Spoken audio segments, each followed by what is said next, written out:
آداب، آئیے شروع کرتے ہیں خبروں کا سلسلہ اعتماد کے ساتھ۔ سب سے پہلے اہم سرخیوں کے پیش کردہ ہیں۔ Darussalam cooperative urban bank limited. Malegaon دھماکہ کیس ختم ہونے کا خطرہ، گواہ منحرف ہونے پر صدر مجلس کو اندیشہ۔ حکومت بم دھماکوں کے متاثرین کو انصاف دلائے، دارالسلام میں پریس کانفرنس۔ ملک میں اومیکرون کیس 781، نئے کووڈ معاملات 9195 ہو گئے۔ کووڈ صورتحال پر امت شاہ کو تشویش، جب تک ہدایات پر عمل نہیں ہوگا قابو نہیں کیا جا سکتا۔ محمود عباس کی اسرائیلی وزیر دفاع سے اہم ملاقات۔ نئی نسل کامیاب اور طاقتور انسان بنے، صدر مجلس۔ دارالسلام میں سرکاری اردو میڈیم مدارس کے طلباء میں تعلیمی امداد کی تقسیم، صدر مجلس کا خطاب۔ نلگونڈا شہر کی ہمہ ترقی کے لیے خصوصی پلان کی ہدایت، چیف منسٹر کا وزراء اور اعلیٰ عہدیداروں کے ساتھ جائزہ اجلاس۔ اور سابق وزیر محمد فرید الدین کا انتقال، ظہیر آباد میں تدفین متوقع۔ اب خبریں تفصیل سے۔ خبروں کے پیش کردہ ہیں Owaisi group of hospitals. Barrister Asad Uddin Owaisi M P و صدر کل ہند مجلس اتحاد المسلمین نے کہا ہے کہ مالیگاؤں بم دھماکے کے تمام گواہ منحرف ہو رہے ہیں تو یہ کیس ختم ہو جائے گا۔ مالیگاؤں بم دھماکوں میں 2006 میں 48 اور 2008 میں 8 افراد ہلاک ہو گئے تھے۔ بم دھماکوں کے مہلوکین کے خاندانوں کے ساتھ انصاف نہیں ہوگا۔ مرکزی حکومت کو یہ تیقن دینا چاہیے کہ وہ ان دھماکوں میں مرنے والوں کے ساتھ انصاف کرے۔ مرکزی حکومت کی خاموشی سے متاثرین کو غلط پیغام جا رہا ہے۔ صدر مجلس نے آج دارالسلام میں صحافیوں کی جانب سے مالیگاؤں دھماکے کے موقف کے بارے میں سوال پر یہ بات بتائی۔ انہوں نے کہا کہ بابری مسجد کی شہادت ہوئی، ایک بھی ملزم کو سزا نہیں ہوئی، حکومت نے اس مقدمے میں اپیل نہیں کی۔ مکہ مسجد بم دھماکے میں 7 افراد ہلاک ہوئے، اس مقدمے میں حکومت نے اپیل نہیں کی۔ سمجھوتہ ایکسپریس بم دھماکے کے مقدمے میں حکومت نے اپیل نہیں کی۔ حکومت یہ نہیں چاہتی کہ مرنے والے خاندانوں کو انصاف ملے۔ ہندوستان کی 21 ریاستوں اور مرکزی زیر انتظام علاقوں میں اب تک کرونا وائرس کی اومیکرون شکل کے نئے معاملات 781 ہو گئے ہیں، جن میں سے 241 صحت یاب ہو گئے اور ملک سے باہر چلے گئے۔ مرکزی وزارت صحت کے ڈاٹا میں یہ بات کہی گئی۔ دہلی میں سب سے زیادہ 283 معاملات پائے گئے، مہاراشٹر میں 167، گجرات میں 73، کیرلا میں 65 اور تلنگانہ میں 62 معاملات پائے گئے۔ کرونا وائرس کے نئے معاملات میں 9195 کا اضافہ ہوا۔ اومیکرون کی دہشت گردی کے درمیان مہاراشٹر حکومت نے سال نو تقاریب کے سلسلے میں رہنما ہدایات جاری کی ہیں۔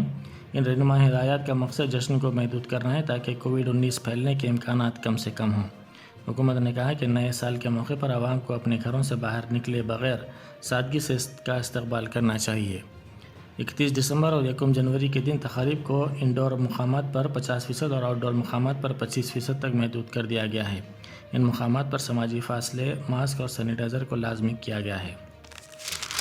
امریکہ میں یومیہ کووڈ معاملات کا ایک نیا ریکارڈ قائم ہوا ہے۔ گزشتہ 24 گھنٹوں میں کئی معاملات درج کیے گئے۔ یہ وبا شروع ہونے کے بعد سے ایک دن کے سب سے زیادہ معاملات ہیں۔ جانسن ہاپکنسن یونیورسٹی نے یہ بات بتائی۔ پورے ملک میں پیر کو جملہ 5,12,553 نئے معاملات پائے گئے تھے اور 1,07,062 نئی اموات ہوئیں۔ مرکزی وزیر داخلہ امت شاہ نے کہا ہے کہ کورونا وائرس وبا پر اس وقت تک قابو نہیں پایا جا سکتا جب تک عوام حکومت کی جانب سے جاری رہنمایانہ ہدایت پر عمل نہیں کریں گے۔ انہوں نے 15 سے 18 سال کی عمر کے افراد سے خواہش کی کہ 3 جنوری کے بعد جلد سے جلد ٹیکہ حاصل کریں۔ اپنے لوک سبھا حلقے گاندھی نگر میں 50 کروڑ روپے مالیاتی ترقیاتی کاموں کے لیے سنگ بنیاد رکھنے کے بعد ویڈیو کانفرنس کے ذریعے خطاب کرتے ہوئے امت شاہ نے انتظامیہ سے کہا کہ وہ کرونا وائرس کے بڑھتے ہوئے معاملات کے پیش نظر چوکس رہیں۔ Uttar Pradesh higher education service commission کی جانب سے ویب سائٹ منگل کو ہیک کر لی گئی اور ہیکرز نے بعض ممتاز شعراء کے آخری نام الہ آباد کو پریاگراج سے بدل دیا، جس پر کافی ناراضگی کا اظہار کیا جا رہا تھا۔ ایک عہدیدار نے بتایا کہ پریاگراج سے کام کرنے والے کمیشن نے اب اپنی ہندی ویب سائٹ بحال کر دی ہے اور انگریزی ویب سائٹ بحال کرنے کے لیے کام کیا جا رہا ہے۔ مغربی بنگال کی ممتا بنرجی حکومت کووڈ-19 معاملات میں اضافے کے پیش نظر اسکولز اور کالجز بند کرنے پر غور کر رہی ہے۔ چیف منسٹر نے عہدیداروں کے ساتھ ایک اجلاس میں صورتحال کا جائزہ لیا۔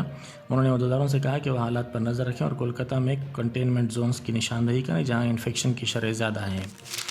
فلسطینی صدر محمود عباس نے اسرائیل کے وزیر دفاع کی رہائش گاہ پر ان سے بات چیت کی۔ اسرائیل کا کہنا ہے کہ دونوں نے سیکیورٹی اور سول معاملات پر تبادلہ خیال کیا۔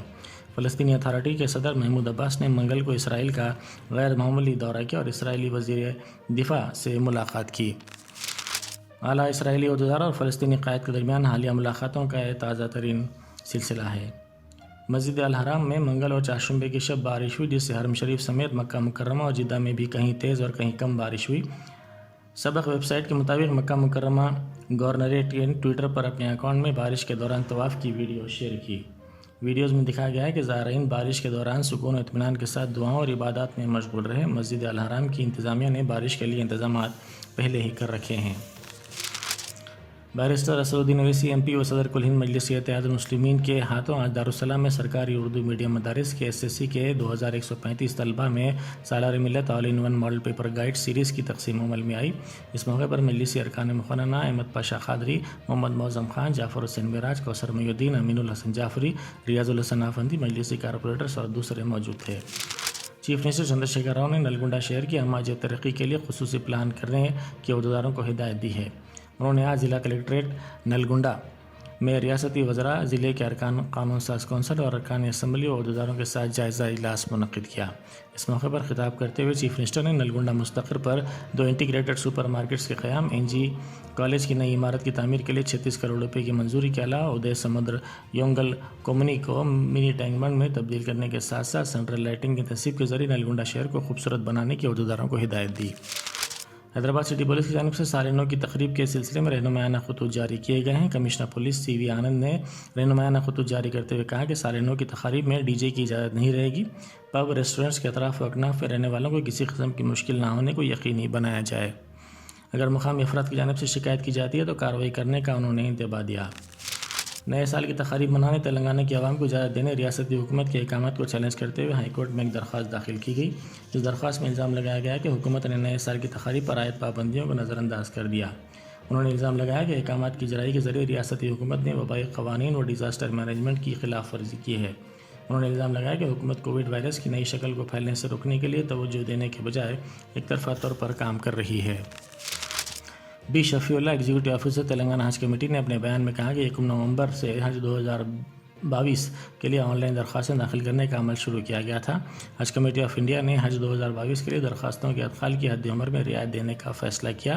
ابتدا میں درخواست گزاروں کے لیے 65 سال کی حد عمر مقرر کی گئی تھی، لیکن اس میں رعایت دیتے ہوئے حج کمیٹی نے 70 سال سے زائد عمر کا محفوظ زمرہ بحال کر دیا۔ TRS قائد و سابق وزیر جناب محمد فرید الدین کا انتقال ہو گیا۔ ان کی عمر 64 برس تھی۔ وہ گزشتہ چند دنوں سے جگر کے عارضے میں مبتلا تھے اور حیدرآباد کے گچی بولی میں واقع کارپوریٹ ہاسپٹل میں زیر علاج تھے۔ دوران علاج ان کا انتقال ہو گیا۔